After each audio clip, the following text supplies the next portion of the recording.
Good afternoon, everybody. I'm Devin Walsh on this Monday afternoon with your headlines.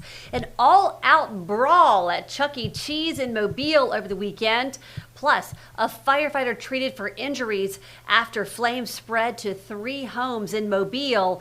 Plus, we now know the name of the man who was shot 6 to 8 times in front of children. That and more on News 5 Now. Brought to you by Green & Phillips Injury Lawyers, covering news from your neighborhood and around the world. News 5 Now starts right now. Good afternoon, everybody. Welcome to News 5 Now. Again, I'm Devin Walsh. Glad to be with you on this Monday afternoon. We just wrapped up the noon show, had a lot going on this Monday, and we started things out today with a heat warning. The thermometer is going to reach 97 or 98 degrees, but keep in mind the heat index is way over 100. In fact, it's probably over 110 today. So if you have any outdoor plans this afternoon, just be careful and make sure you hydrate. You know it's hot, but when they issue that heat advisory, we know it's really hot and dangerously hot. So just be careful this afternoon if you have to be outside. Let's go ahead and get right to our big stories at this hour, and we begin in Gulf Shores, where the City Council is going to be meeting tonight to discuss the future of the Hangout Music Fest.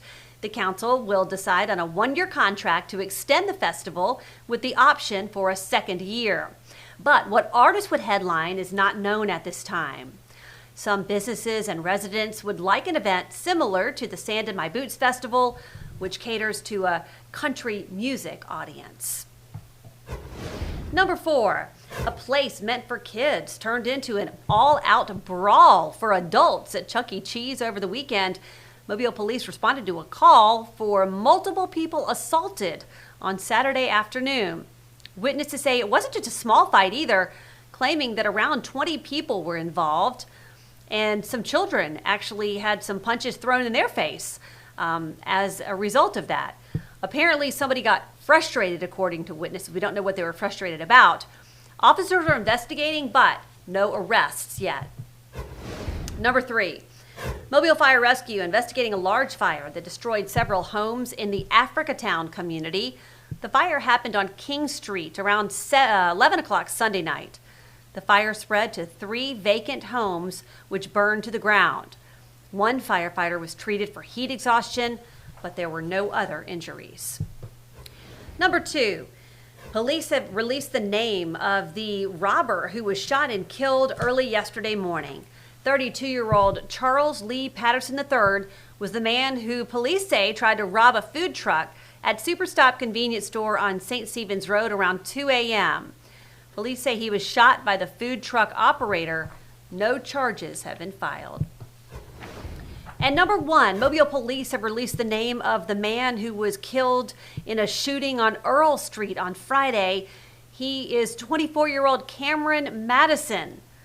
The shooting happened around 2:45 Friday afternoon. Neighbors say Madison was shot 6 to 8 times in the chest right in front of children.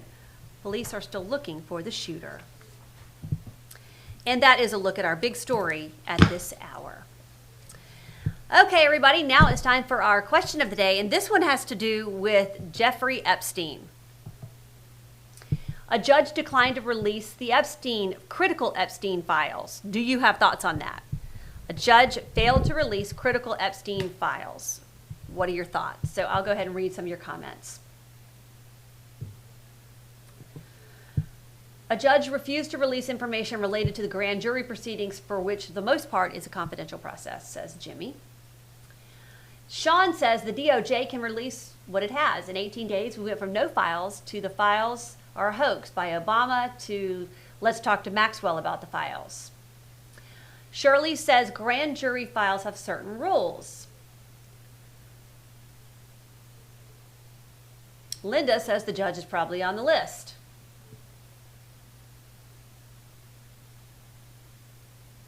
Johnny says a grand jury transcript is sealed by the law.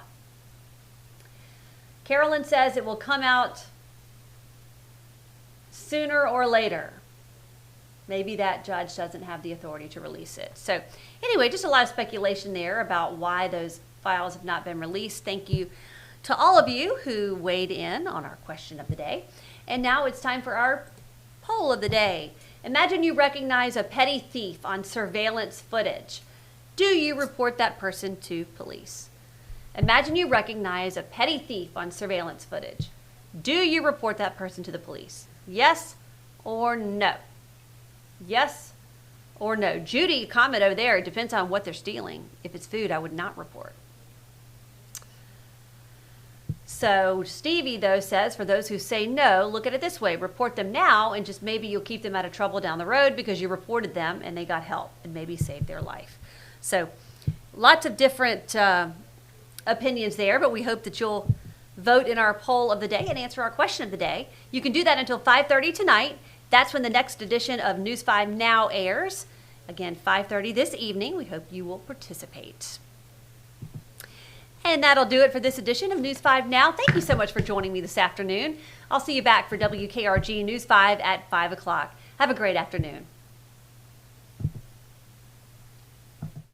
Covering news from your neighborhood and around the world. You are watching News 5 Now, brought to you by Green & Phillips Injury Lawyers.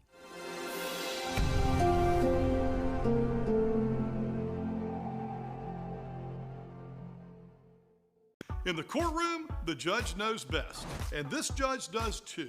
If you've been hurt in a wreck, you need a law firm that knows the system and how it works. I'm attorney David Green. Call or come by anytime. You never need an appointment.